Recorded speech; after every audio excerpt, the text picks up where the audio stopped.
po mga boss, nilalagay po namin sa PVC panel namin. Rivet. Blind rivet.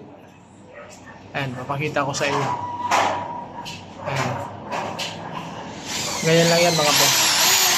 Ingatan nyo lang tamaan yung para hindi magkaroon ng sugat. Ayan yung isa, yung kasama niya, si Kuya. Walang pasok ngayon, kaya extra muna siya. Para may pambaon siya. Ayan, sinama ni Kuya Labo. Ano po?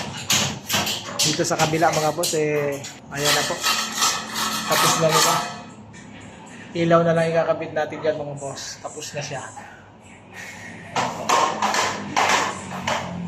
Ano kalinis yan. Pintura.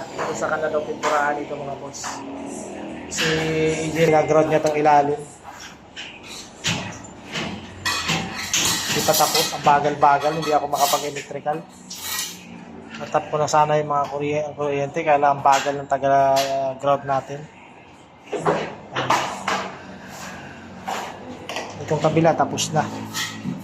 Ayan mga boss. Para kapag kayo gumagawa, maglalagay kayo ng mga ganyang upungan, dapat sapinan nyo ng karton yung tiles para hindi naman masira. Sayang kasi yung tiles.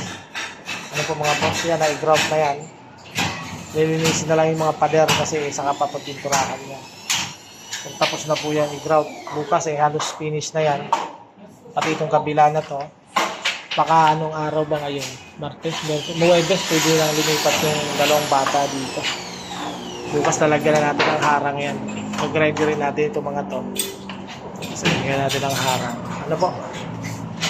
Ano ka boss? Ayan sila oh.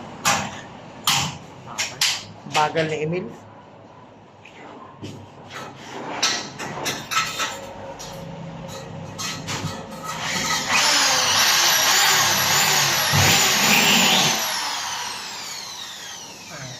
Ayun lang trabaho ni Kuya. Taga-abot ng ribbon, taga-hawak ng barena.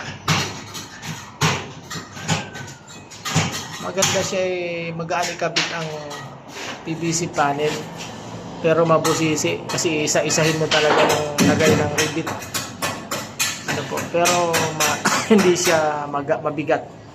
Kasi isa-isa lang. Ano po? Okay mga boss, shout out sa inyong lahat. Boss Ray po. Ayan. Dito lang tayo. Ingat-ingat po mga boss. Mabuhay ang lahat ng construction worker. Ingat po.